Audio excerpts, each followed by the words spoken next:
stealing the thunder with this music right here. Welcome to the RaceGuru Thunder Hour. I am your host, leading it off this week, Sean Engel. You can find me on X or other social media platforms at SeanE247. And with me once again this week is the Kingfish himself, the King Marlin, DFS Marlin, Mark Hogan. Glad to have you back right here, Mark. How you doing today? Glad to be back, Sean. Yeah, doing well. Very excited. Hey, look, last weekend was a lot of fun, and we got a completely different weekend of NASCAR coming up. We got football going on. I mean, this is the time. We were talking about it before the show started, but man, this is the time to get going here with fall sports and football, college football, NFL, preseason. I mean, it is all starting to happen, and my head's kind of spinning as well. And then it's all going to come together and literally crash when it hits September, because that's when all the sports really become active. And then it's like, I don't know what to keep up with. Do I keep up with racing? Do I keep up with football? Do I keep up with planning for basketball and all that? It's just so much. It's a really good point. You got to have a plan, man. Like that's actually a real thing, is planning out your DFS season. What sports are you going to focus on? What are you prepping for now? Because if you're just winging it, playing now, and you're not getting ready for September for the NFL season, you're going to have no idea what's going to go on and probably waste a lot of money come September. So if you're not prepping, if you're not planning on which sports you're going to focus on and locking in on that leading up to the start of the season, you're doing it wrong. Couldn't have put it better myself right there, Mark. Planning. The key to victory is in preparation. So as you know, that's what we like to do here, and that's what FantasyGuru.com likes to do here. And they got all sorts of plans and packages in order to help fantasy players and bettors in order to win within sports. You can win some cash. They got their NFL packages over up at FantasyGuru.com. The draft guide is still available. There's a lot of content over there, and really, there's so much content that you're not going to get through all of it in one day very easily. There is just way too much over there with just the football alone. But if football is not your style, MLB is still ongoing. You can get the content over there too with their packages. And we also have other options, including the MVP, Platinum, VIP, or all-in packages, which bundles a bunch of sports all together at once. So that way you can be covered for a whole bunch of sports. Some of them include everything but the football and the baseball, but others just include it all. Hit up support at FantasyGuru.com in order to know the best possible package that you can get. They'll hook you up. Be nice to them, and they'll be nice to you, with giving you all the sports advice and content that you could ever need. So really, can't put it any better right there. Right, Mark? Yeah. I got to add to that. NFL preseason, it starts tomorrow. I got an article going up tomorrow for the 3-game slate. We got another one for Friday. We got some of the other guys here for the weekend. So, if you want to play some DFS for football, it literally starts tomorrow. So don't wait on that package. There's all kinds of good deals right now. Don't be at the end of the bell curve where you get in after everyone else on September 7th and you miss out on all the opportunities this month. There you go.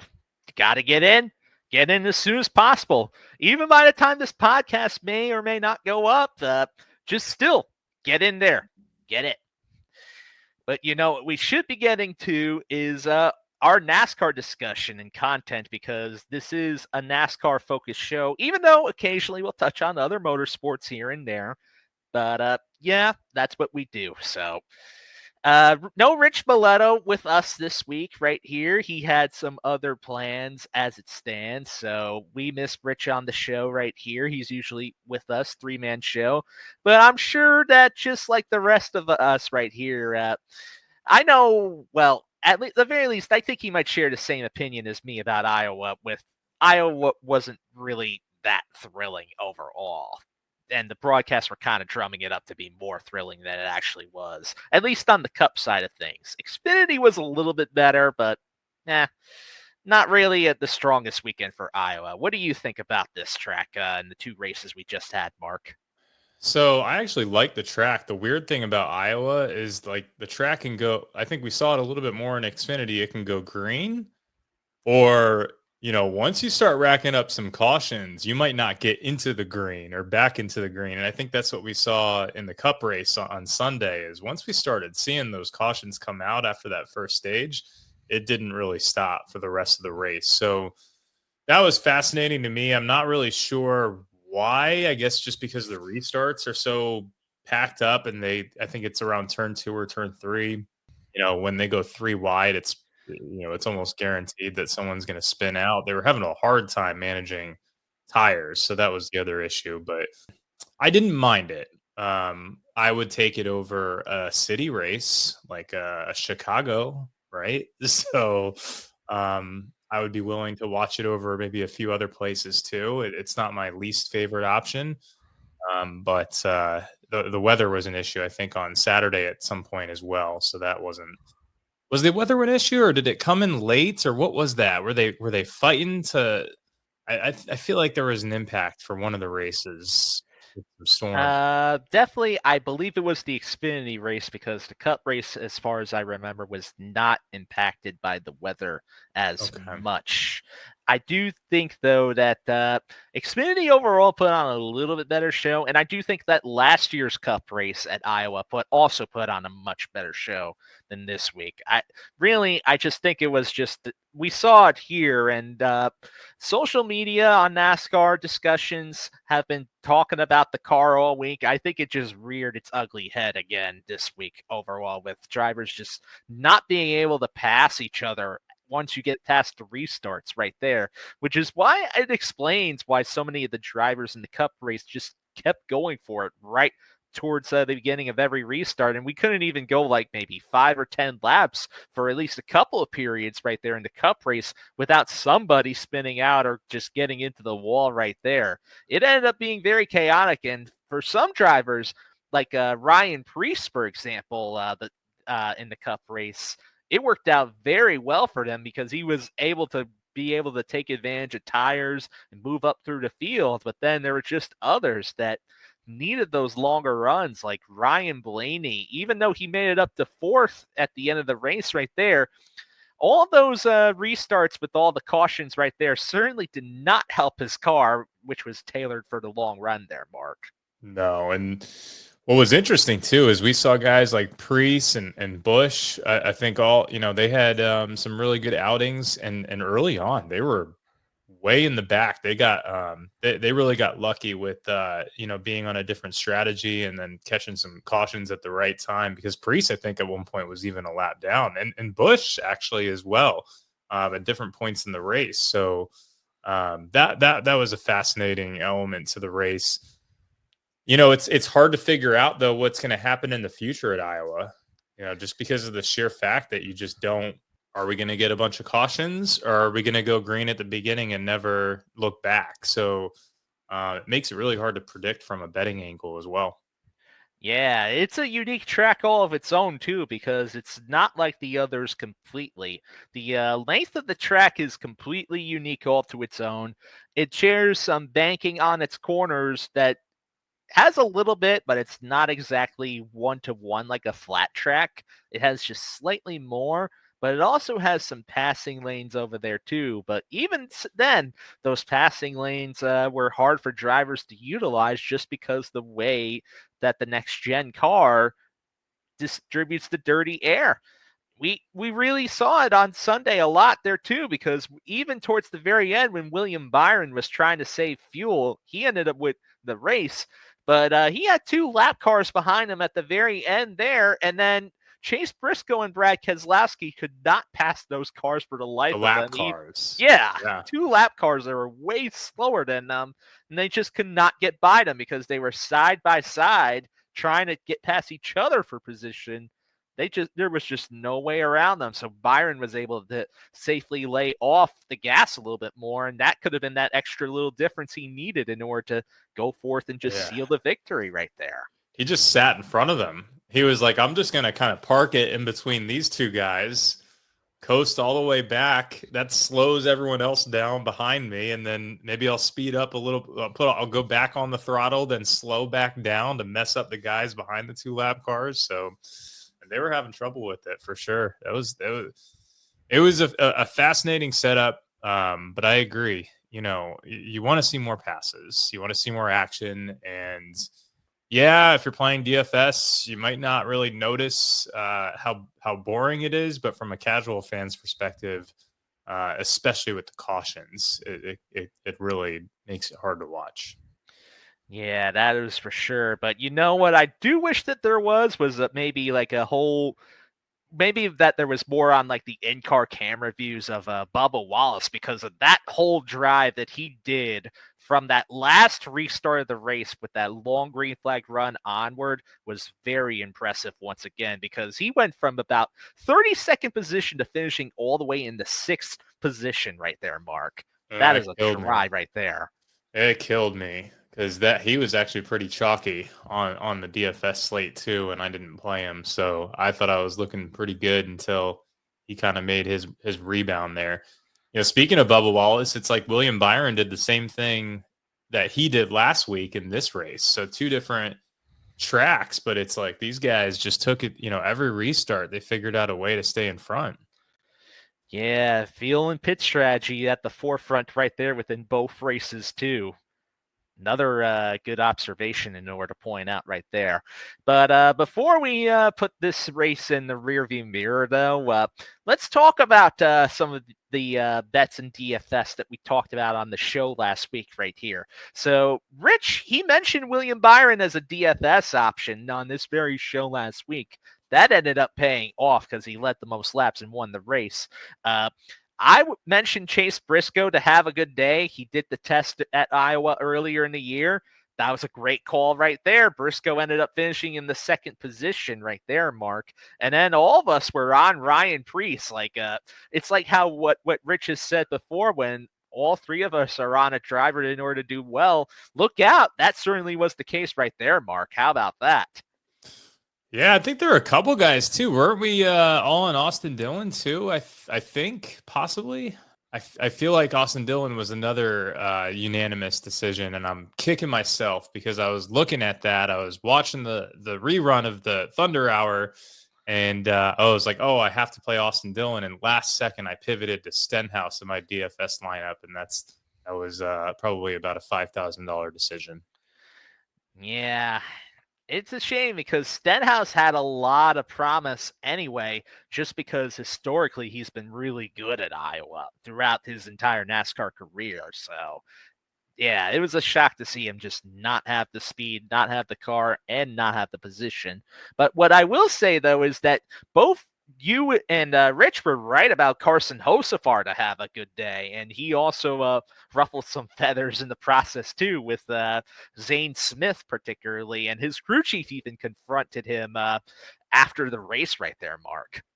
That was pretty late in the race, too, right? When that happened, he rear-ended him, right? And then he went into the wall from there around that same turn that pretty much everyone was spinning out at.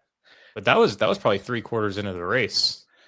Yeah, and really, when you look back towards the replay right there, Mark, Hocevar, he basically just hit that bump on the corner in the wrong way. Got his car loose and up into Smith right there. But Smith was not too thrilled, because even when you look at the replay after that, a little bit later on, when the two found each other on track again, it looked like that Smith was taking a swipe at Hocevar, but just missed. So... Gotta be careful doing that. I mean, look, Hocevar is a good driver, man, but we keep saying it. I think everyone in the media keeps saying it. It's like, dude, you gotta make some friends at some point along the way. Otherwise, you're gonna be called Reki Hocevar at some point as well. Oh, Reki Hocevar. I've never heard that one. That I might have to remember that one if he actually starts wrecking. But he just ruffles feathers, so that's well that he does right there. He's burning bridges, man. Yep. And then we even mentioned Josh Berry and Ross Chastain. They both were pretty decent picks. I mentioned both of them, and then I believe you mentioned one of them, and then Rich mentioned the other. Yeah, I think Rich might have gone with Barry. I went with Chastain, I want to say. Yeah, both of them ended up working out as pretty solid picks overall. Even though Barry lost one position compared to the start, he still finished in the top 15 and 13th. And then Chastain, he gained a lot of place differential and finished in the 11th position right there, Mark. So, What was crazy was, some of the starting positions for some of these guys was actually very surprising. Like, normally we see on a track like this, I feel like Busher qualifies towards the top, and we saw him start 27th or something like that. yep. That was a fascinating development. And I want to say, was it Brad right behind him? Or who? No, I think it was Chastain behind him. See if I can pull it Yeah, up quickly. Chastain was exactly one position further back. Yeah, he went from 28th to 11th. Bush went from 37th to 20th. I mean, Priest 33rd to 5th. What a play. Priest, almost every single week, he's just been finding ways to get himself towards the front or at least in a decent spot. He's just been putting it on another level because you know what? He knows he's running out of chances in order to make the playoffs. So he's making a hard charge in order to make it And in right there. Brad really needed to knock down this weekend.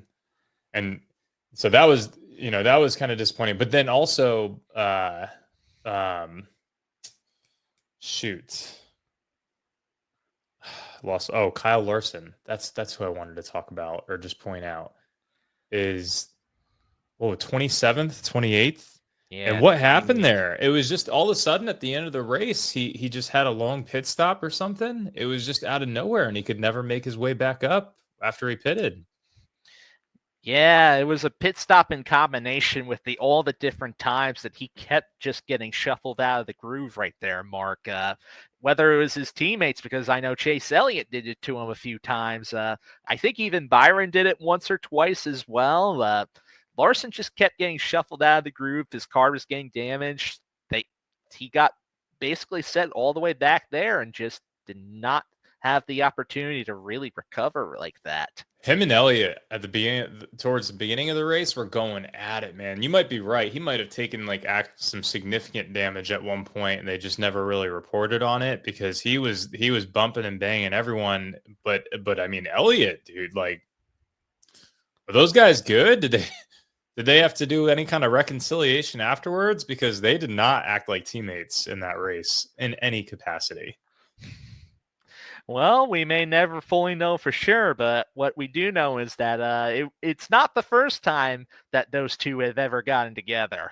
You think back even towards Watkins Glen. I remember a few years ago explicitly when Elliott and Larson were fighting for the win, and then Larson just nudged Elliott out of the way and went on to win the race. And you can tell that Elliott was not thrilled about it, even though he was trying his best in order to be like, oh, congratulations to Kyle.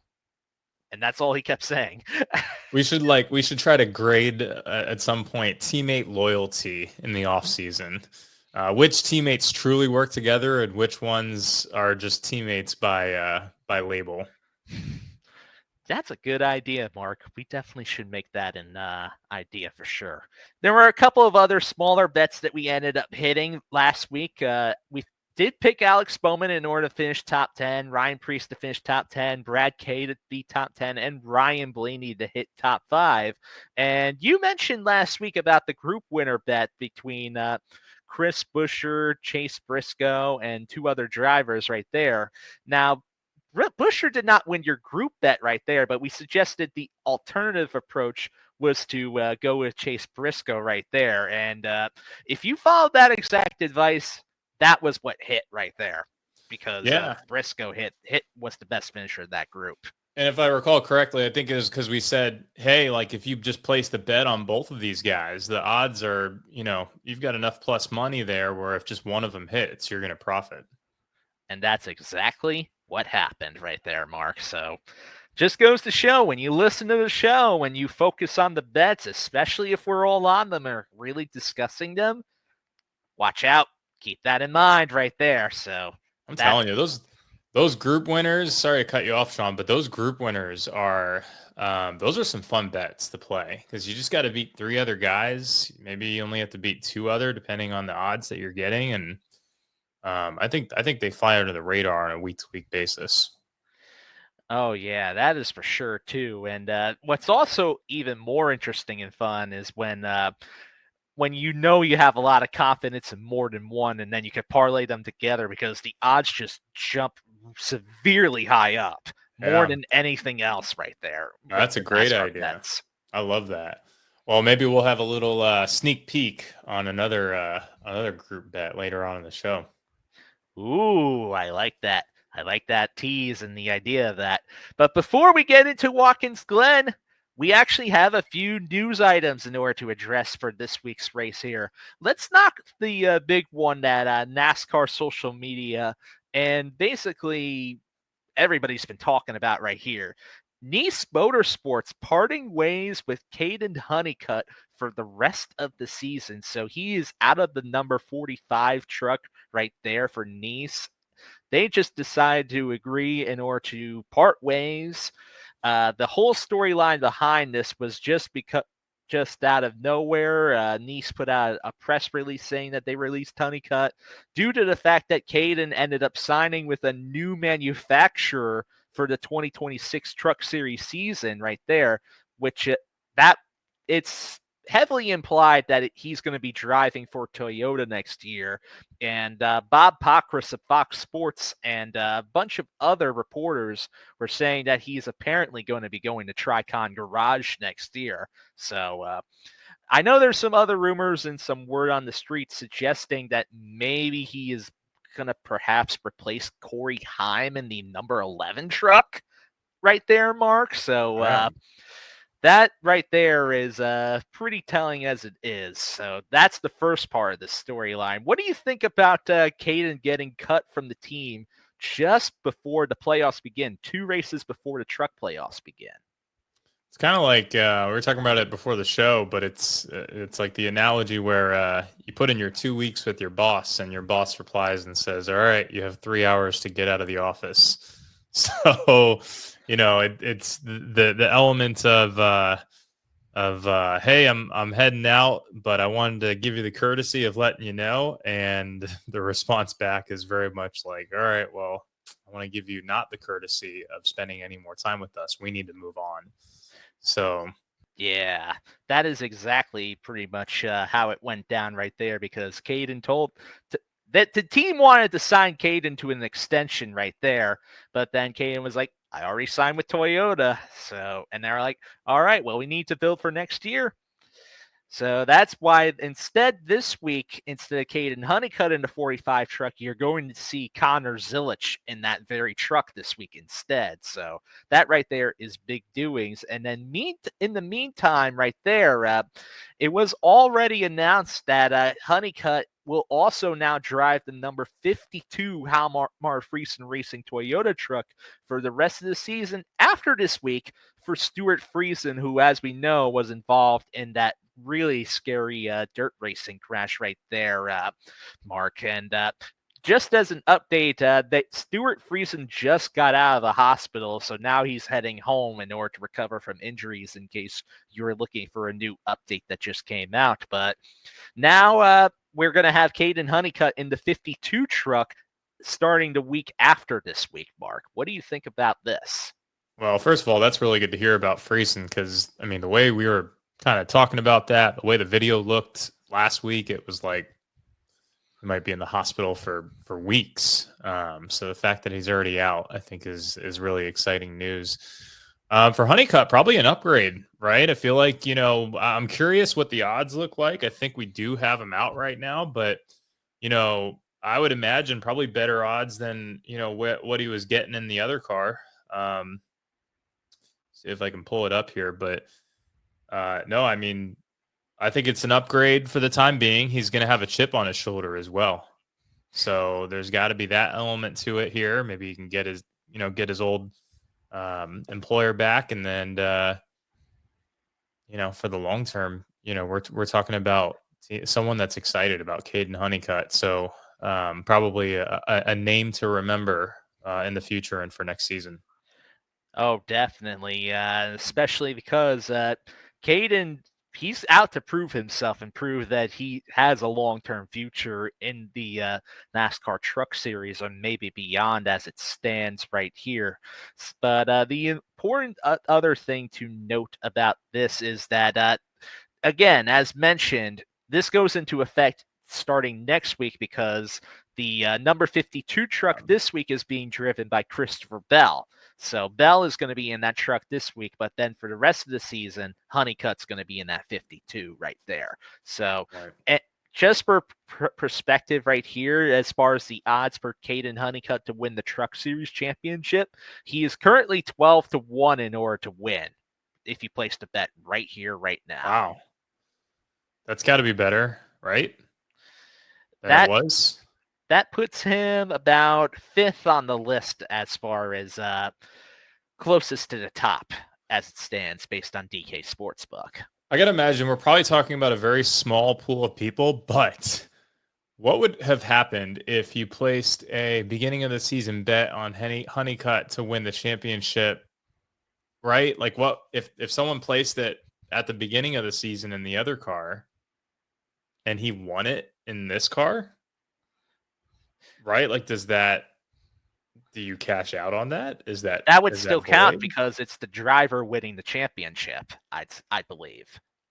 I guess it depends on the book and what the verbiage is, but yeah, I mean that's maybe something to watch out for the small minority of people that placed the Kaden Honeycutt to win the Trucks Championship bet at the beginning of the season. No, I mean the Trucks race this week is really interesting because we got Buescher and Chastain in there too. This is going to be a stacked list. Busch, Heim, I mean, what is this Trucks race? Zilich, Heim, Busch, Bell, Buescher, Chastain.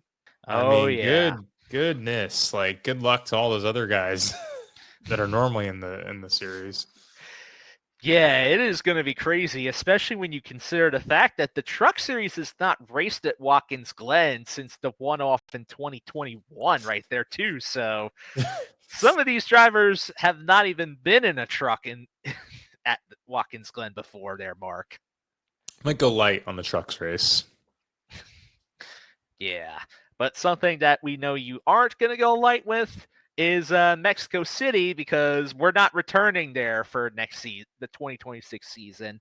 And instead, Chicagoland Speedway is expected to be back for the NASCAR Cup Series schedule in 2026. So Mexico is definitely out. They said that they're looking in order to go for a 2027 date, perhaps.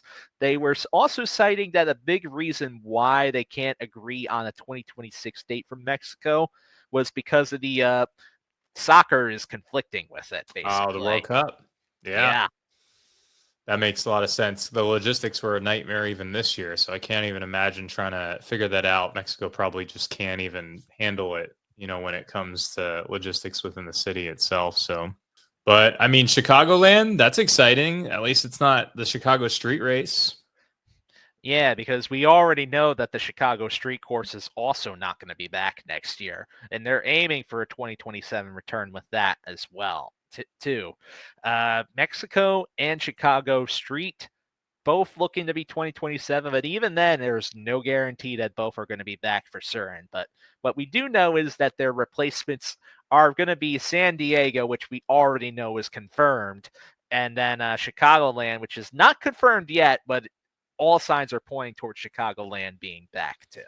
And I wonder at what point in the season they're going to do. They would have to do it during the summer still. Hopefully 4th of July.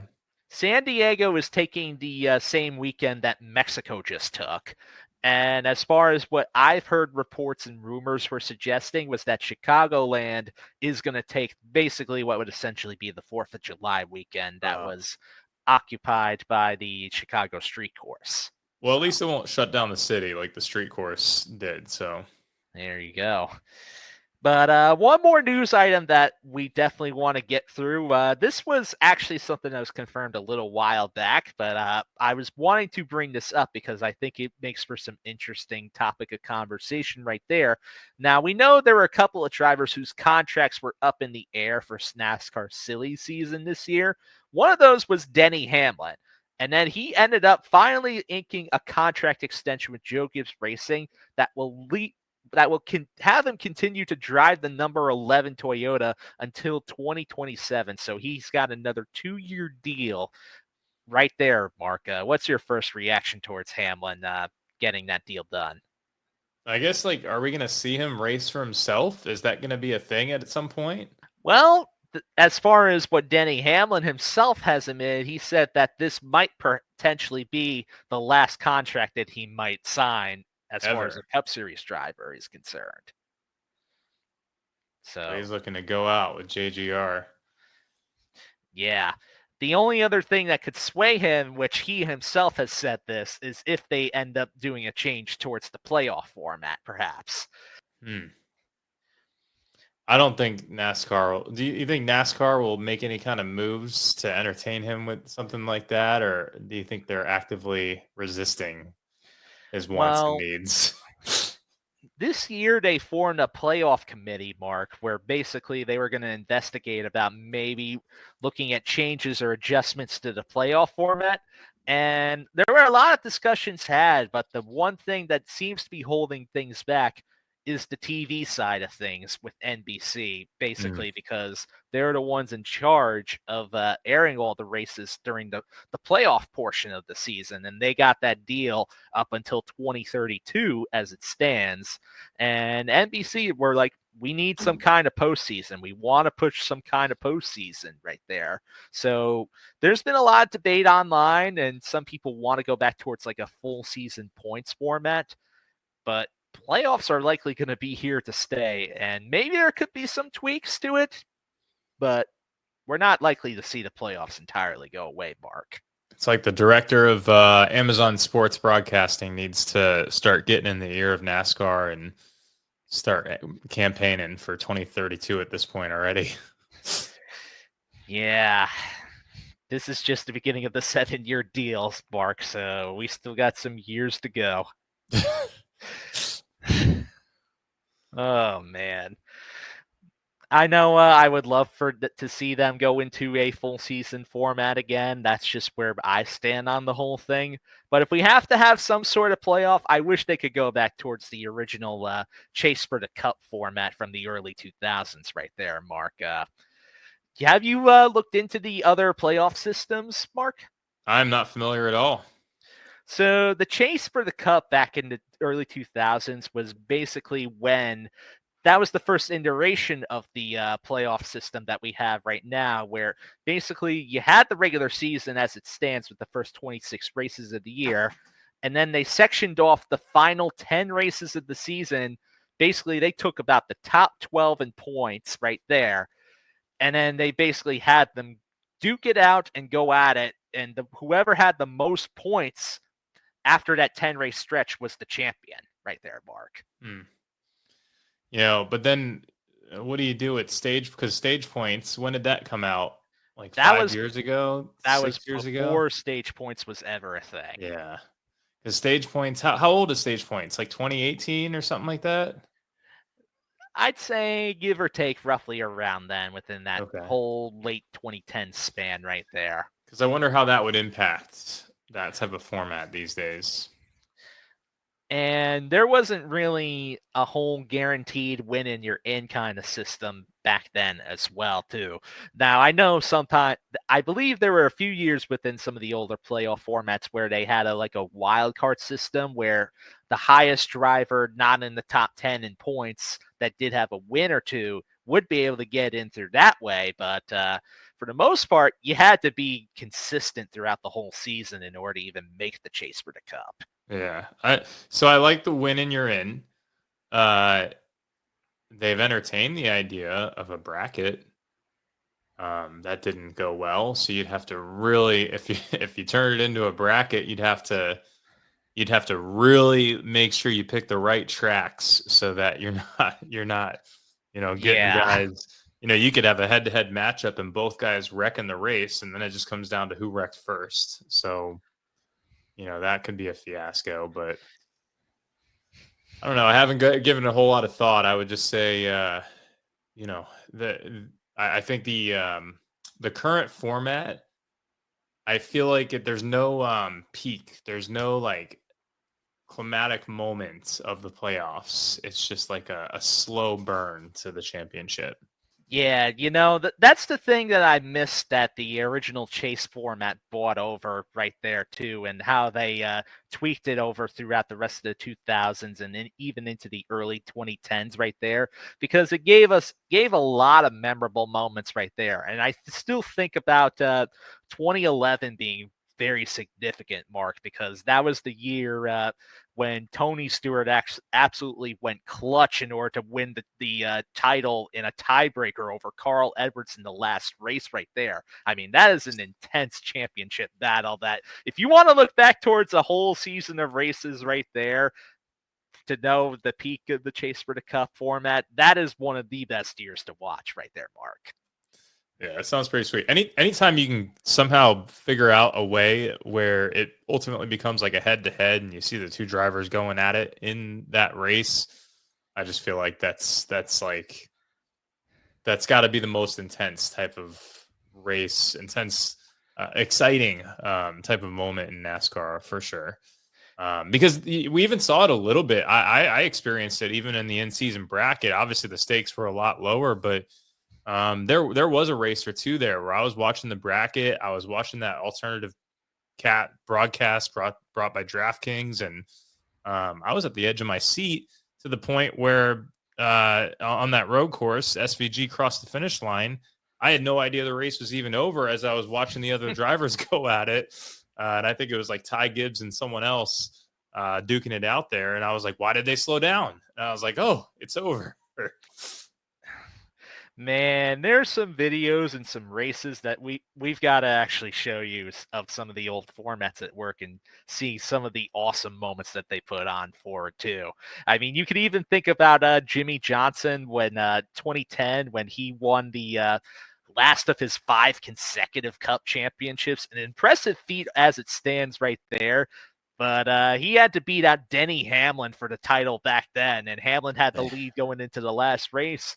But Hamlin kind of just screwed it up right there, and then Johnson finished just ahead enough in order to win the title right there, Mark. That's another interesting one right there to check out. Yeah, Hamlin. Man, you feel like he should have more championships. Still has 0, even Still to has this 0. day. And it's like he's like the Dan Marino of NASCAR. Yeah, I mean, he's come close on several occasions, but just has not done it. There's no 2010 was, reason why. He's a great driver too. yeah, you can make the argument that he's probably the best driver in order to have never won a Cup championship in his life, too. And he hasn't even won it in the lower series as well, too. So, It's kind of odd. yeah, certainly is pretty odd. But that's where some people give Denny Hamlin his choke artist reputation right there. All started back in 2010. That's where it all begins. Oh, I'm seeing here we got the NASCAR 25 game. It's going to come out October 14th. Are we going to start playing here? Yeah, basically that actually is coming out in October 14th. They've been unveiling the different drivers on their social media platforms that you could play as, and it's going to have all the different series up there. It's going to have Cup, Xfinity, Trucks, and they're going to include the ARCA Menard series as well there, Mark, too. So you can actually go in through the career mode, and it has you start at ARCA, and then you work your way up to the Cup series right there, and you go through a whole driver career with your own created driver right there. Oh, I'm doing it, man. Okay, so here's the thing. I'm not going all in with the Sims that we talked about a few weeks ago. I can't drop the 10 grand and the 5 grand per race or whatever it is, but I'll drop a cool $500 on maybe some, simulator type of, fun equipment for my PlayStation. That's the way to do it. And all signs are pointing towards this because iRacing is behind this console game, that it should be a fun experience, at least compared to the last couple of NASCAR games that where they, to put it lightly, they didn't quite hit the mark. Yeah. Yeah, there was I forget who posted it, but I saw somewhere someone posted there was like a NASCAR game where it's like completely arcade and like you get the rocket boosters and stuff, and it was from a long time ago, probably like a 2004 type of game, but uh, that's exciting, man. I'm, it'll get me back into it. I think the best element to this is if they can make a high quality video game, for as ridiculous as this sounds. It's grassroots marketing. It gets kids into it. So you're growing the sport by bringing in new fans, and so having a video game and a mainstay game that's going to come out hopefully on a yearly basis, in my opinion, should be able to grow the sport or help grow the sport. That's exactly one of the contributing factors towards me getting interested in NASCAR in the first place, was playing the old EA series NASCAR Thunder video games. Those games, if you ever get the chance to play them, are well worth your time. Well Yeah. worth your time, Mark. They're fantastic, especially back in the PS2 days. Maybe That, I'll pull up yeah. my emulator and do it on my computer after this in between preseason articles. Thunder 04, I say, is peak. Absolute peak of the series right there. Well, in these days too, the games are so much more built out, so I would expect it to have some pretty cool details. It'd be fascinating to see like how detailed does it get? Can you like build your engine? You pick your manufacturer, you pick all your parts. Like, is it every single part that you're creating and putting together, like the iRacing is? So it'll be interesting to see how detail oriented it gets. Yeah, but if I'm recalling NASCAR Thunder like 04 or 05 or so, you actually had a career mode where you could actually build your own team from the ground up, right as it is, and you like hire staff members in order to help manage different parts of the team. You could even work on the different race cars as it is and different setups, and the game would grade you actually based on how good the setups were, and you could choose which particular card that you wanted to roll out for each given week right there. It was pretty in depth for its time right there, Mark. Yeah, that is pretty sweet. But yeah, I heard some things that the new NASCAR games career is going to have some similar elements to that as it is. So looking forward to seeing how it all shakes out. And I definitely want to get myself a copy right here. And I know if Rich was here, he probably would also talk pretty interestingly about some of the elements of the game right there too. Like he'd have a pros and cons list ready to go right there. So we gotta remind everyone in the Discord when it comes out. See if we can all get the game, get some of the subs to get the game too, and then we'll have a nice little season long contest around the holidays, and we'll all race each other and see who the best fantasy guru racer is. I like that actually. That sounds like a lot of fun. I'm definitely in. I'm in for that. Let's make that happen. But you know what else we should make happen? We should talk about Watkins Glen and make our picks and information and knowledge about that happen, Mark. So I agree. we got road course racing this week, left and right turns. It's been a few races since the last one. That's Sonoma right there. But like Sonoma, this has been a long time NASCAR track. The Cup Series has been racing at the Glen for a very, very long time. The Cup Series field knows how to get around this place as it stands, Mark. 90 laps in the Cup Series race as it is. Strategy is going to be a big factor, like we see at all the road course racing events. But unlike some of the other tracks that we hit, Watkins Glen is a little bit more straightforward and not as technical compared to, say, like Sonoma, for example, there, Mark.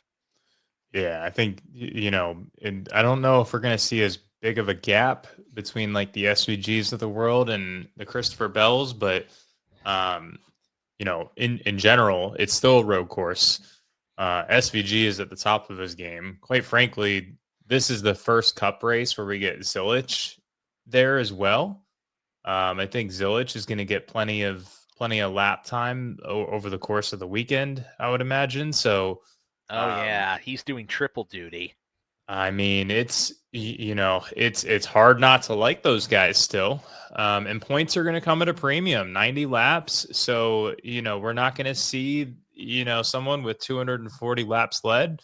But we have to really pinpoint who's going to get. We have to remember there's going to be guys who can get laps led, but there are points out there for fastest laps as well. So that is also one element to this that we have to remember is, it's very likely that the guys that are getting the laps led on a course like this are probably also going to be the fastest laps. So we just have to keep that in the back of our mind. We have to account for everything. I'm curious what's going to happen with place differential, though. But I'm more willing to go after, I should have taken my own advice last week. I said, it's risky last week to take a guy in the back like a Stenhouse because of the fact that you can get lapped early on and fall multiple laps down early. Well, we're probably not going to see that type of thing happen here. So we don't have to worry about rostering a guy in the back if he gives us good place differential opportunity here. Oh, definitely, because this is one of the bigger tracks on the Cup Series schedule. So it's one of those tracks also where a driver could pit under green and not lose a lap too. So that right there plays right into the strategy that we've seen typically that happens around the stage breaks for this particular kind of track. So there's not going to be a high lap count, only 90 laps. So their dominators don't have as much weight unless they lead the entire race, like you could say, for example, the SVG case at some of the other road racing events this season there, Mark. Yeah, SVG is going to be the chalk, but rightfully so. Like you said, going back to that, because it's not as technical, there's a lot of other names in play, and there's a lot of other guys in the Cup Series that have been able to do well here that we'll end up diving into here in a moment. Yeah, and even SVG himself is not unbeatable. We've seen some cases this year where some drivers have competed against him, but we also can't forget about last year's race as well when Chris Buescher actually ended up beating SVG straight up on the last lap right there, Mark. But we know what NASCAR wants. I feel like they've been hyping this up now ever since the road courses from a few weeks ago. But this is going to be a storyline. They're going to be talking about how much head to head are we going to see SVG and Connor Zilic in for this race. So that's a real narrative, and we've talked about it in the podcast ad nauseum at this point. But the narratives, there's a lot of substance to the narratives, especially when the media centralizes it. So, hop on Sirius and you listen to the NASCAR radio for about an hour, you're probably going to hear one of those names and potentially both in the same conversation. Oh, definitely. And that's going to come into play because they're in the same equipment this week in the Cup Series, too. Both of them as Trackhouse racing drivers. But you mentioned about narratives. There's one other big narrative that's going to come into play heavily this week, and that's the playoffs because there's only 3 races left until the playoffs begin, and for some drivers this is their best opportunity in order to lock themselves into the playoffs with a win right there, and they have this race circled. Like, if you know somebody that has some proficiency on the road courses, they're going to put all of their best equipment and all their best skill into this particular race this week, and you got to really pinpoint those particular drivers right there too, and keep that in mind.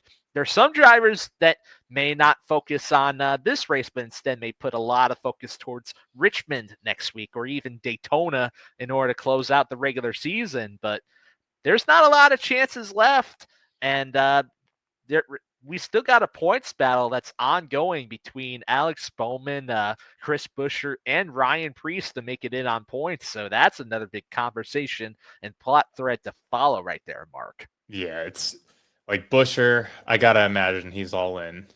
He's almost kind of risky, even though he's so good here. It's like he's kind of if you're not first or last this week. Given his history here and the few remaining opportunities, Brad, we probably see Brad make a last ditch effort.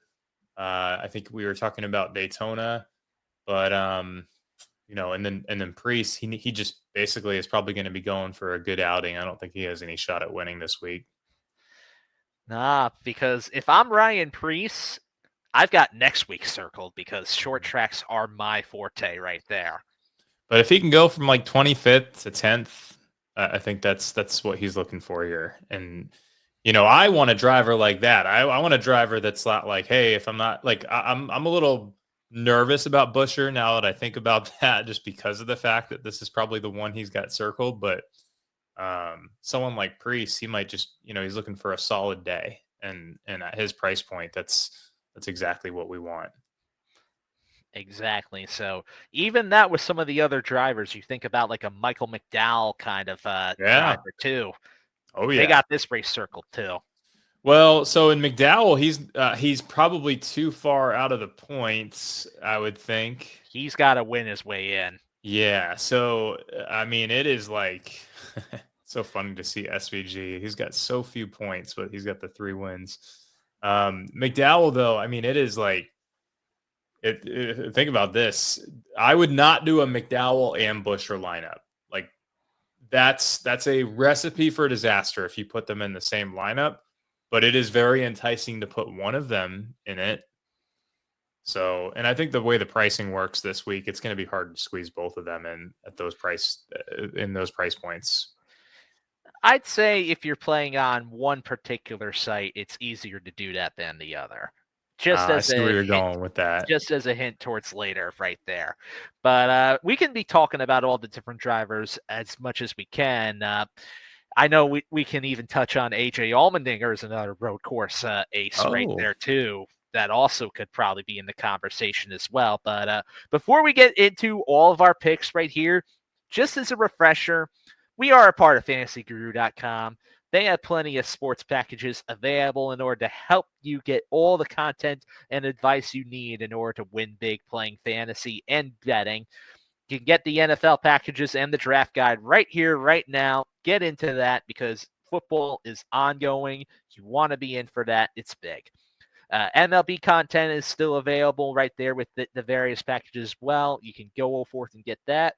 MVP, Platinum, VIP, or all-in packages are also available.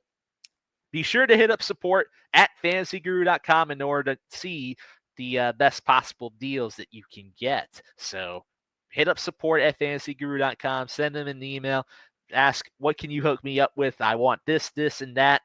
They'll hook you up. Just like we're going to hook you up with our driver picks right here, right now. Top price picks to watch right here. Mark, how about you start us off here? I hate to stop you, but we've got a lot of notable part-time starts. I think that we got to go in first before we go into our picks real quick. Good point. Do you want me to run through the trucks real quick? Yeah, how about you read off the list? You never get the chance to read off the list. Yeah. How about you do it? So yeah, I mean it's a 3-race weekend here, so we got a lot to run through. I got in the truck series, William Sawalich in the number 1 with Tricon Garage. William Lambros, that's a new one. The number 2 with the Rome Brothers Racing. Kaden Honeycutt in the 02 with Young's Motorsports. Kyle Busch, the 07 with Spire Motorsports. Sammy Smith with the number 7 at Spire. We got a lot of big names in this trucks race. Like I want to go light before I even go in. I want to go light, but then I see all these names and I'm like, this is gonna be an exciting race. Gian Buffamonte, I don't know who that is. Number 22 with Rome Brothers Racing again. I gotta look this RBR team up here. Ross Chastain back in it in the number 44 with Niece Motorsports. Connor Zillage in the number 45 with Niece Motorsports. So we see a little bit of an alliance there, I would imagine. Christopher Bell in the number 52 for Halmar Friesen, filling in for Mr. Friesen himself. Hopefully we see him back soon. Timmy Hill in the number 56 with Hill Motorsports. Wesley Slimp, the number 62 with Halmar Friesen as well. Wesley Slimp, that's one that we've seen once or twice now. Chris Buescher in the number 66 with Thor Sport Racing. I got to imagine he's just trying to get as much lap time as possible.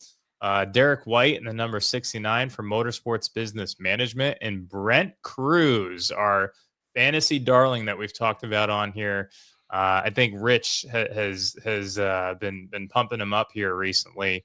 And the number 70 with Brent Cruz Racing, and Parker Kligerman back here in the number 75 with Henderson Motorsports. Yeah, that is a lot of names in order to watch for right there. So just a few small notes. You mentioned about Ross Chastain and Connor Zilich. They are going to be teammates both in the Cup and Trucks this week right there too. So they both come from the same Trackhouse Racing cloth. You mentioned about Rome Brothers Racing. Just for context there, Mark, that's the same team that it's a 3-truck racing team that mainly their main anchor driver this year has been Frankie Muniz. Ah, okay. So he's probably getting weeded out here a little bit, right? Sent back down to ARCA.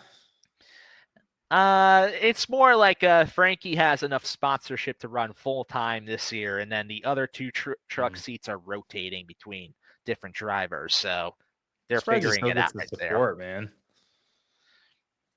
let's have a lot of capital tied up or something. And one other note to mention is that Brent Cruz, he's not with Tricon Garage this week. He is with his own team, Brent Cruz Racing. So this is the first time that he's running with his own team instead of with Tricon. So the speed could be different perhaps this week, and we need to pay attention towards practice with that in mind to know where that equipment stands, because we have no idea with that one. Getting into the Xfinity Series list right here, we got Preston Pardus in the 07 for SS Greenlight Racing. Shane Van Gisbergen is in the number 9 for Junior Motorsports this week, so you get 2 times the amount of SVG and Connor Zilich battles this week right there. Michael McDowell is in the number 11 for Kaulig Racing right there, so another driver doing double duty right there. Garrett Smithley's in the number 14 for SS Greenlight Racing. Riley Herbst is doing double duty as well in the number 19 for Joe Gibbs Racing. Kaz Gralla is in the number 24 Sam Hunt Racing Machine. Always notable to watch right there, as is Austin Green in the number 32 for Jordan Anderson Racing. Then we have Glenn Reen in the number 35 for Joey Gase Motorsports. Stephen Parsons in the number 45 for Alpha Prime Racing. Austin J. Hill, not Austin Hill, even though regular Austin Hill is back in the number 21. This is Austin J. Hill in the number 53 for Joey Gase Motorsports. Thomas Annunziata is in the number 70 for Cope Family Racing. Dawson Cram is in the number 74 for Mike Harmon Racing. And then Josh Bilicki is back in the number 91 for DGM Racing. Man, I'm just going to say it. Man. I wonder what a parlay looks like if you just took Zilich to win the Trucks race, SVG to win the Xfinity race, Michael McDowell to get a top 5 in Xfinity, and then maybe parlay that with like a top 5 for both Zilich and SVG in the Cup race. Wonder what the odds on something like that would look like. Okay.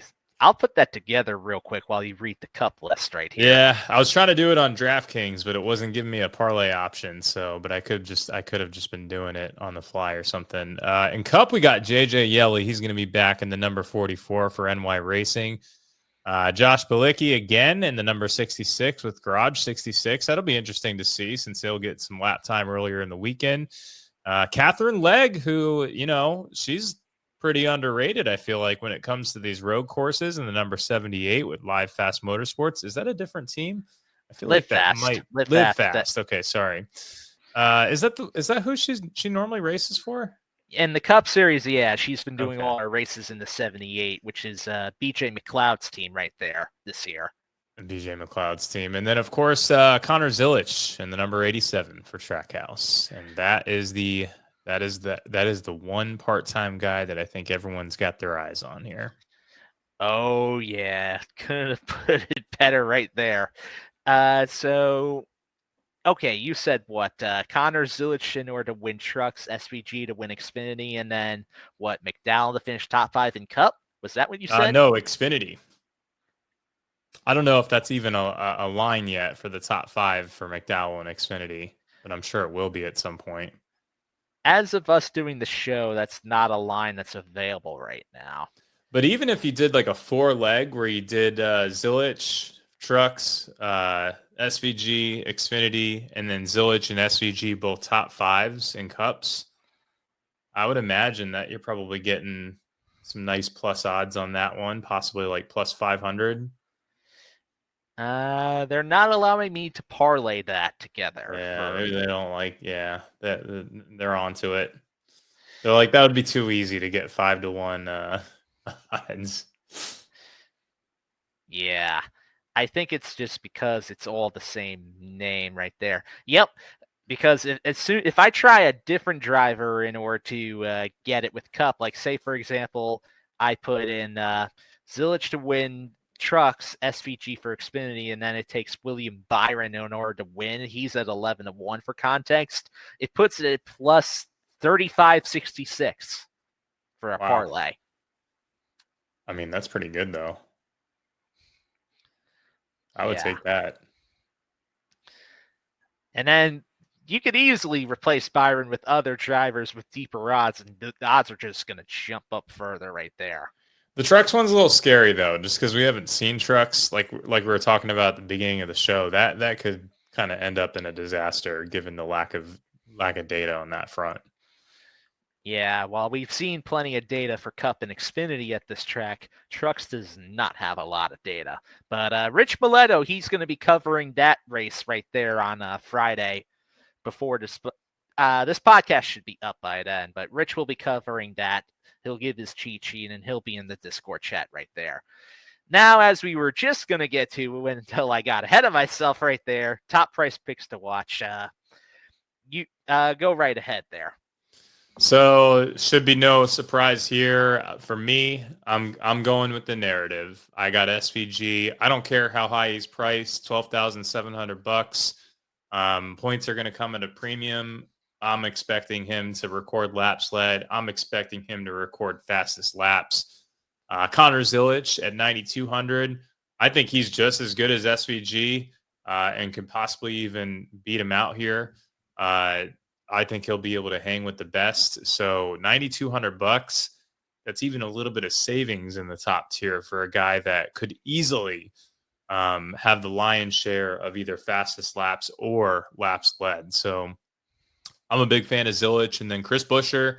He's all or nothing. He needs this race. $9,000 for a guy that's won it before. He gets plenty of. He's had plenty of success here at Watkins Glen. You got to think that he's all in on this race. So those are going to be my three guys. I think it's a pretty strong group there. But there's a couple other names out there, so I'm curious who you got. So on my list, it's mostly similar to yours, even though you're wondering if anybody different was on there, because I'm also pretty in on Connor Zilich and Chris Buescher as well. Buescher has this race circled. This is his best opportunity in order to win, in order to advance into the playoffs. Connor Zilich, his DraftKings price, I mean, how could you not use him when he's below some of the other drivers this week? It's different from FanDuel, where he is the second most expensive driver at $13,500, while SVG is a flat $15K up there, which yeah, that's still a bit of a difference, but not as bad as the difference between that and DraftKings as far as placing drivers is concerned. But I got one other driver in here that you didn't mention, and that's Christopher Bell. Bell has been pretty strong on the road courses overall this season. He has top fives in all but one of them this year, and he did win earlier in the season at COTA. So Bell has a pretty good, strong road racing background as it stands. He's 9,800 on DraftKings, which is a pretty fair price, but really his FanDuel price at 10,500, I think, is an absolute steal right there. Especially because at the very least, he's likely to compete for a top 5 finish at the very minimum, because he wants to try and build some momentum right before the playoffs come up. So this is not a bad track for Bell. I do think he could get a good result and really help lineups this week there, Mark. I like Bell a lot too. I think he's an excellent play. The other I would just say this. My overall approach, I think, when I look at this, is truly going to be a 3 lineup build. I think I'll probably end up 1 lineup with SVG, 1 lineup with Zilich, and then I'll have actually 1 lineup with both of them in it, because I truly think that there is a world where these guys could literally take 90% of all of the fastest laps and laps led between those two. And if that happens, it's still in the minority. So I'd rather have 1/3 of my build have that happen. But if that happens, you are going to have both of them in your lineup. The thing I also like about Connor Zilic this week, as far as from a DFS perspective is concerned, is the fact that Zilic does not have a lot of experience with the Cup car. So I do not think that he's going to be up there qualifying as right towards the front like SVG is likely going to do. So in that sense, he might actually get some potential place differential at play too, which makes him even more enticing of an ad. Because if you can get place differential, like maybe he's like in 12th or 14th and fastest laps, he moves from 14th to second and then records half of the race's fastest laps because he had to record that to move his way up. I mean, he'll probably score more points than SVG, even if he doesn't come in first. Yeah, it's all going to depend on if let me put it this way. If you're going to have SVG in your lineup, you know how expensive he is, and you know exactly what you want out of him in your lineup to just be there right at the front, dominate, and lead laps. That's exactly what you want out of him. Yep. And if you're not going to expect SVG to do that, then the approach is to just go contrarian and not use him at all. Yeah, I'm with you on that. Looking at the mid tier, I'm liking Penske this week. So Joey Logano, he surprisingly is doing pretty well here in the next gen car. We saw a third place a few years ago, so he's got another top 10, 2 years ago, and then even last year. So he had negative place differential. He qualified in 7th and finished in 15th. So I think what we're looking for out of Joey Logano is if we can get him to start maybe somewhere between the 11th to 15th position and have him land just a top 10, maybe into the top 5 or just on the border of the top 5. That's all you need out of a guy with the $7,500 price point. And then Cindric, we've talked about him on these road courses, but he's been surprisingly pretty good on road courses. He's got some decent data here as well. So I like the correlation of going, with a Cindric, and maybe he can crack either the top 15 and start in like the 24th position. That's plenty of good place differential for another guy in that at $7,200.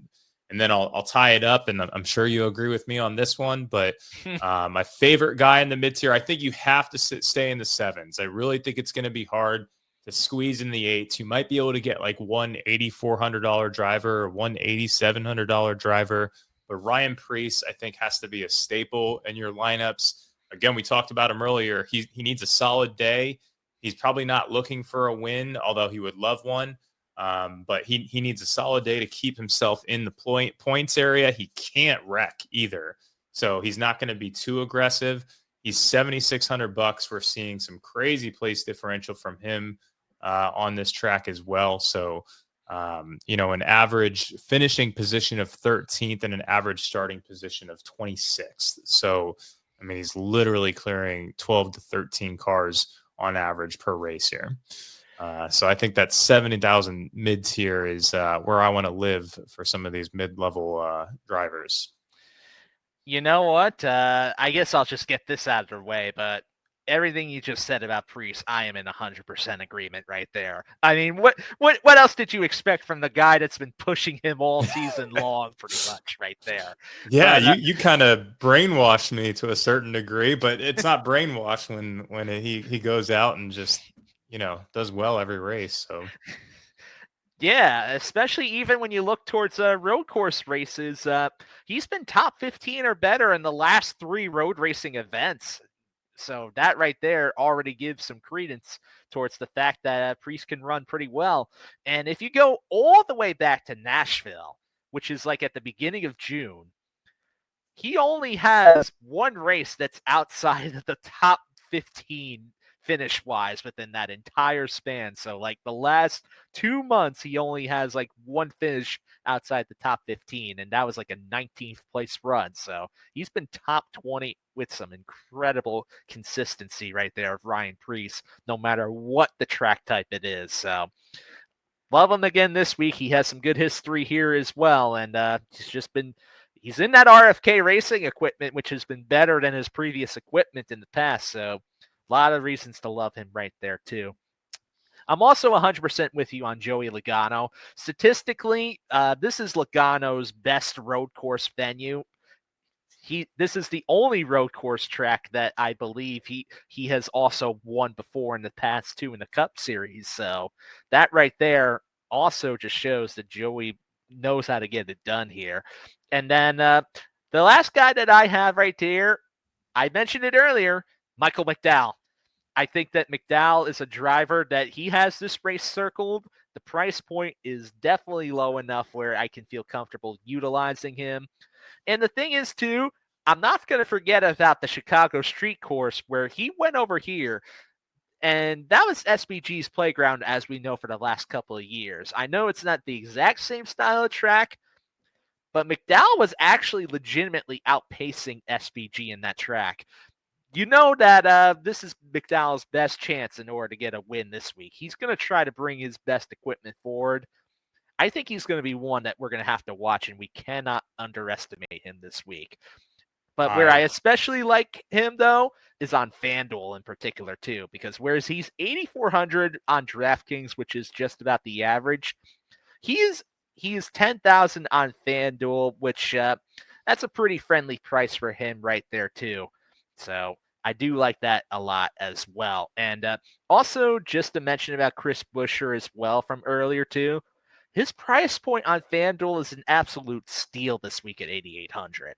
Just going to throw that out there, too. Yeah, you can use them both there. I was going to say, that is ridiculous. I still don't, personally, I don't like the idea of using both because I think you're a 50-50 shot with one of them kind of spinning out or being a little too aggressive or something to try and go for a win. But I think of the two, if you're looking for a lower owned play, I love the McDowell call. I think that's an excellent decision because you get a lot of people that look at the data and you've got a DNF in there.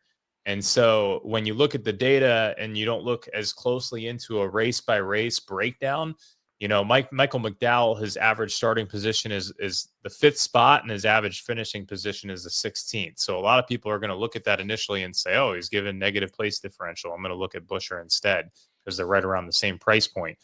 But you got to look closer, man. He got rear-ended a few years ago. If that, or was it last year or was it the first race in 2022? I think it was one of these races. No, he had an electrical issue. In 2023. So, and then the other 2 races. So he started in 3rd and he finished 36th, obviously. But the other 2 races, he started in 10th, finished 7th, started in 3rd, finished 6th. So this is a guy that we're expecting to be in the top 10, even, a good shot at the top 5 here. And those are probably some pretty interesting odds when we get to that point in the betting segment. And also, McDowell at road courses this season, 3 finishes of 11th or better, and he's led laps in all road racing events this season. So at some point or another, he's found his way to the front right there. So we cannot ignore that. He has a lot of speed on these kinds of tracks, so we got to put him right there in consideration. Oh, yeah. Getting into our sleepers and values right here. So I've got 3 right here. I'm going with the Todd father, Todd Gilliland, because historically this has been a solid track with him in the past. He also tends to showcase some decent road racing ability. I like him this week. I've also got Cole Custer right there again. I feel like road courses seem to be where Custer has been shining the most this season. And especially for that real dirt cheap price point, he's only 5,300 on DraftKings right there. Easy to fit into any lineup. And on FanDuel, he's only 2,800. So you can just stick him in there too, and then you can literally place anybody else in a FanDuel lineup if you have him in there. And then the last driver that I got Give me some John Hunter Nemechek right here. Nemechek, I think, is a bit of an underrated road course racer, and he can get some place differential too. I don't think he's going to be a great qualifier at this type of track, but I do think that he can go forth and keep the car in one piece, and just from that alone, get a few positions and be worth starting there. Yeah, JHN, he's a talented driver, and again, probably more of a tournament play than the other two guys are probably some really nice all around plays. JHN is going to be lesser owned of that group, and I would imagine, like you said, I mean, he's talented, but we don't have a 3 races worth of data with him, for example. So there's not going to be as many people on him. I love the calls with the Todd Father though, and Cole Custer. I overlap with those two. Can't stress enough. I think Todd Gilliland is the value play of this whole group. I'm willing to pay up for him. It's a very similar argument as to the Michael McDowell argument that I made earlier, where Todd Gilliland would have a significantly better driver rating if he didn't. This was the one if he didn't get rear-ended in one of the races. So this is someone who's recording massive place differential. He's got some skewed data due to a wreck at one point. So we really should see probably about a $7,200 price point on him as well. Cole Custer, I'm on. Think about it this way. We saw it in the Mexico race. You don't necessarily need the speed, although not as excited about him given the fact that this is Watkins Glen versus some of these other road courses. But again, he can kind of cancel that out a little bit, given that the type of racing that this is, and we've seen Custer just do well at road courses in general. And then I threw out there, so I'm going total recency bias with this play, but Ricky Stenhouse. So burned everyone last week. He burned me as well. But he's got some really nice place differential opportunity. A lot of people are going to feel burned from him last week. A lot of people from last year who played Ricky Stenhouse at Watkins Glen might not want to play him because he wrecked just last year. But if you look at the previous 2 races in the next gen car, he has got some crazy place differential going from, 25 to 13th, going from, 28 to 13th, 21st to 15th. So, he's qualifying around that 25th position. And if we see that again, I think he could easily move up 10 spots in a race like this when he needs it. He probably just needs a win in general, but he needs a good showing here. If I'm going to put Ricky Stenhouse in order to win anywhere, give me 2 weeks at Daytona. That's where I think his best chance is going to be. But where I think you mentioned about the qualifying with Stenhouse, I think he's likely going to qualify in the 30s, believe it or not. That's where he's been qualifying at all the road racing events all season. In fact, only once this season of the 4 road racing events has he qualified actually inside the top 30. He's qualified lower than that the other 3. So I think there's a pretty good chance that he's going to end up qualifying that deep once again. And in that sense, he's worth consideration right there. Yeah, I was going to say, I'm not scared at touching guys in the 30 range at all this week. So if we see any of these guys that we named in that 30 range, which, odds are that we will, I think we should be all over them. Yeah, I'm in agreement with you right there. So now let's talk about our core 4s, DFS core 4s for this week's race. Now, I know you said earlier you shouldn't put these 2 guys in the same lineup right here, but they're both in my core 4 this week. I got Michael McDowell right there to start off at 8,400 on DraftKings, 10,000 on FanDuel, and then pairing him with Chris Buescher at 9,000 on DraftKings and 8,800 on FanDuel. I also got the Todd Father in the core this week at 6,700 on DraftKings, 5,200 on FanDuel. And then I'm split within my last pick here between both DraftKings and FanDuel. Rounding out the DraftKings part of the core, I got Joey Logano at 7,400. And then the FanDuel part of the core, Ryan Preece at 6,200, which is a big difference in salary right there between the 2. FanDuel with their pricing sometimes is quite the head scratcher. And here's what I'll say about Buescher McDowell. Now that we've talked it out a little bit, the one the one way that this could play out is, so I guess think about it this way. SVG already has 3 wins. So if he gets another win, that doesn't narrow the field for these guys with points that are chasing for some of these last spots in the playoffs. And Zilich, right? So if Zilich is a part-time driver, that doesn't take away. He doesn't get into the playoffs because he's part-time. So, a lot of these drivers, if these guys start first and second, for example, and it's Zilich and SVG, and they just block the front row the whole race, like that would make me more on and more willing to play a McDowell and a Buescher because they're probably just looking for a good outing at that point. I mean, obviously they're going to go for the win, but there's much less likely a shot at them needing to be aggressive because they might not even have the opportunity to get there, depending on where they start and depending on how quick SVG and Zilich, take off in front of the rest of the field. I do think that applies mostly to Buescher more than McDowell because Buescher is at least right now in the playoffs on points it stands. So he could at the very least afford in order to maybe just focus on having a good outing too, just to maintain his position if he knows he can't get the win. But McDowell, though, on the other hand, I think McDowell would be bold enough in order to try some contrarian pit strategy in order to see if he can't beat SVG and Zilich on speed, then you beat them with strategy. And I think he could certainly do that too. So that's a really good point too. So like if you see something like that, maybe you do McDowell and then, you could even look at trying to fade both SVG and Zilich and just do something completely off the wall there. But it's a good reminder that we cannot commit to a process or even a strategy this early on in the week. It's good to just identify the different strategies that we could take based off of how certain things play out. And I think in this scenario, we really have to pay attention to who's in what starting position after qualifying and how that impacts the other drivers given the playoff standings. Definitely. So really, when you think about the drivers in the playoff standings on points, it's like mentioned earlier, Alex Bowman, Chris Buescher, Ryan Preece. Those are the 3 that are in the conversation just based on points. Anybody outside of those that hasn't already locked in with a win or isn't named Tyler Reddick, who has so many points that he basically is almost safe and guaranteed in, they're going to have to worry about winning. So, and this represents an opportunity for some of those drivers to win and their best opportunity to do so. So keeping that situation in mind can also help determine some of the strategy aspects for DFS this week. So I got my core 4 betting winners if you want to dive into that.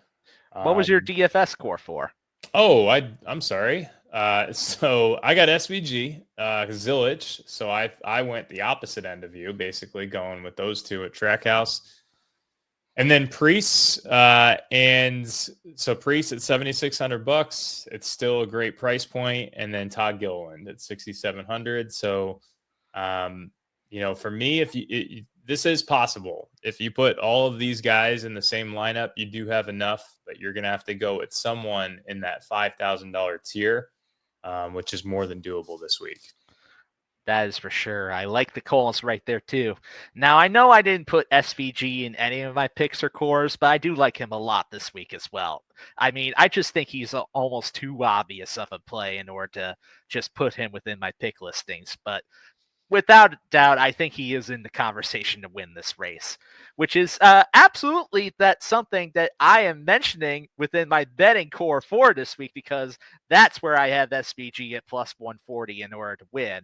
And I also got Connor Zilich there too at plus 450 in order to win. And then I got the 2 drivers we've probably been talking about a lot this show, Michael McDowell at 14-1 to win, and then Chris Buescher at 20-1 to win. Crazy odds. Yeah, it is crazy odds. And so you really have to, if you're going to treat this as a true core 4, you have to kind of proportion it out here and go a little bit heavier on your units with SVG than maybe some of the other guys. But, I got SVG and Zilich as well, plus 140, plus 450. We haven't talked about him much, but you mentioned him just a few moments ago. Tyler Reddick, we can't overlook him on a road course like this. He's got some pretty good data here. He is going to be looking for potential win plus 2,000. And Chris Buescher is right there at plus 2,000 as well.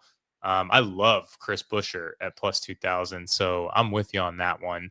And Vegas knows something with your call with Michael McDowell at plus 1,400. There's a reason why he's priced up over some big names here going into this race. Oh, definitely. And, even when you look towards the betting ladder there's a couple of interesting names that are a bit deeper and further down as it stands there. We mentioned AJ Allmendinger earlier. He's also at 20-1, as is Ross Chastain as well, who was pulling some double duty within the trucks and the Cup race this week. Kyle Busch is 18-1 right there. That's another interesting name in order to consider too, considering how well he's done on road courses this season. Chase Briscoe, who finished runner-up to SVG at Sonoma, 22-1. And then you mentioned some of the Penske guys right there too. Joey Logano's 55-1. Austin Cindric is 65-1 in order to win. And then if for some reason you think that Priest can actually get into a situation where he wins, he's 90-1 this week to win. Yeah, I don't know about taking Priest at 90-1, but I think Logano, that's a McChicken worthy type of bet, I would say. I'm willing to put a couple bucks on a Logano win, because this is like the type of race where you just randomly see Logano come out and win. We've seen that with him in road courses before, right? Was it Sonoma that you mentioned, or maybe it was a different?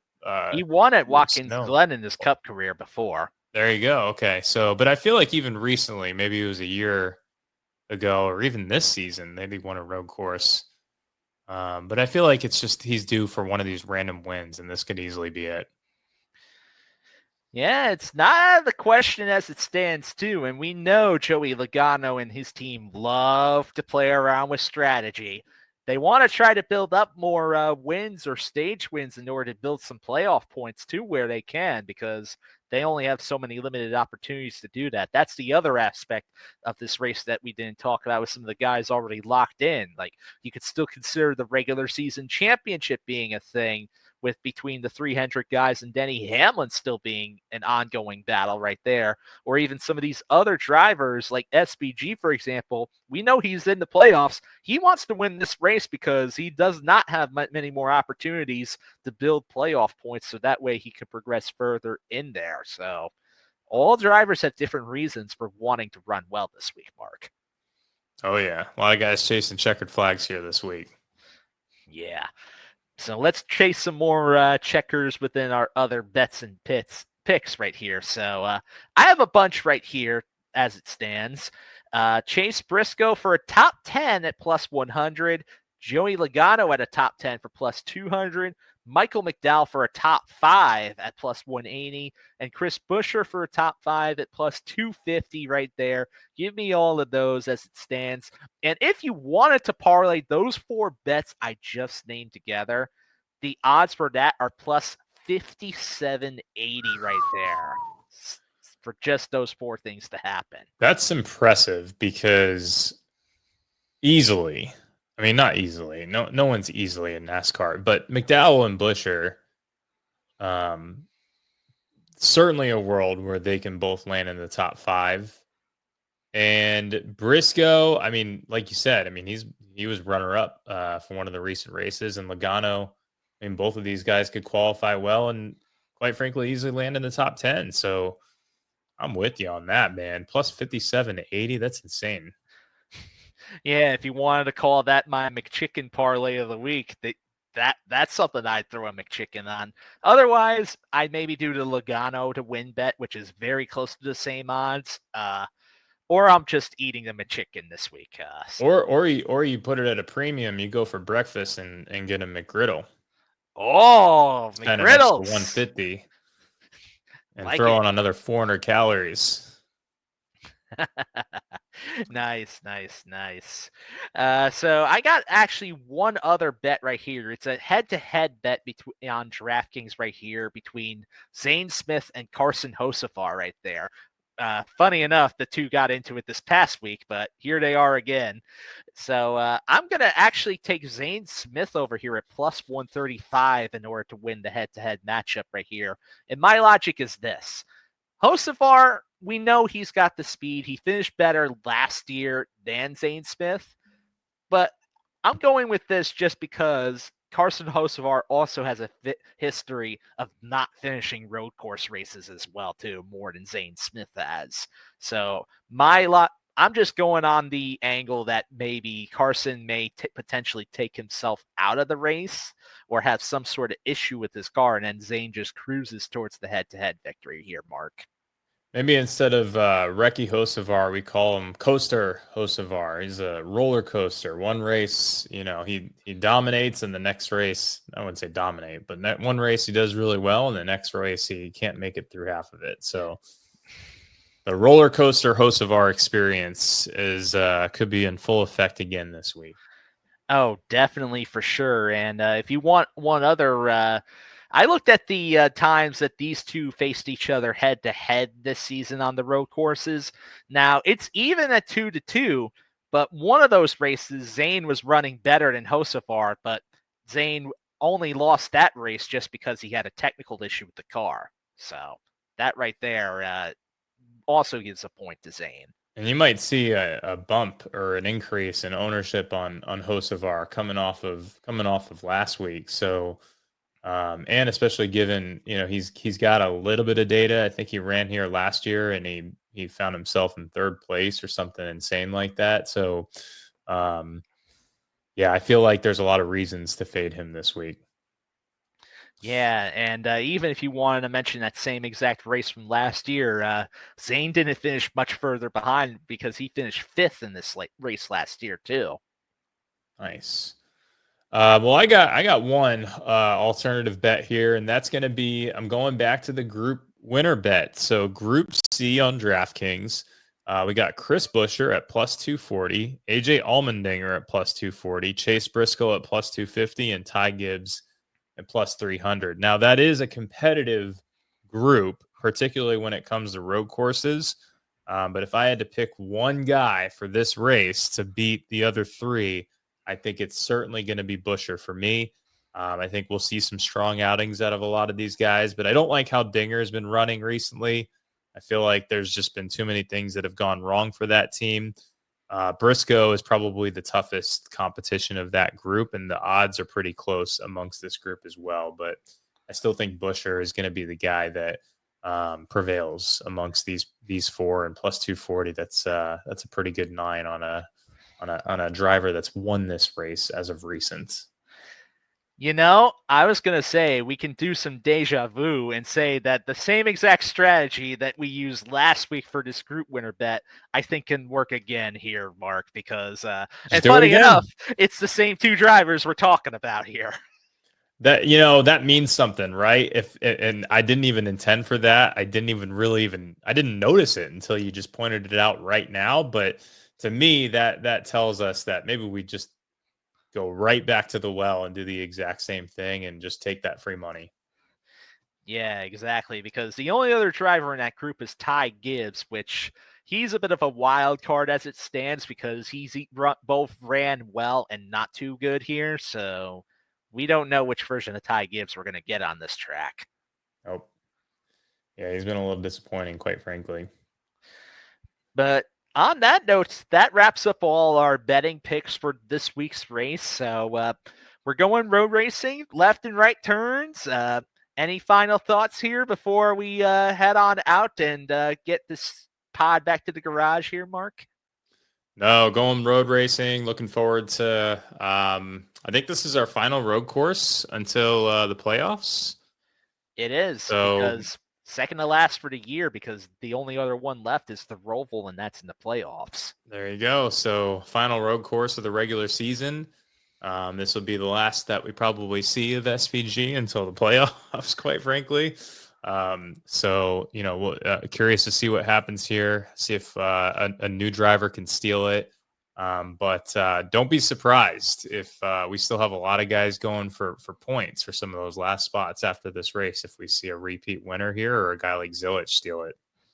Oh yeah, if we get a new winner, then it becomes really interesting because then that cut line moves to where Bowman is about to be, and then it becomes really close between him and Busher in order to go after it too. And Priest is not out of it yet either way, unless he has a really horrible result this week. So it could be real dramatic, especially because we got Richmond, Daytona, and then the playoffs start.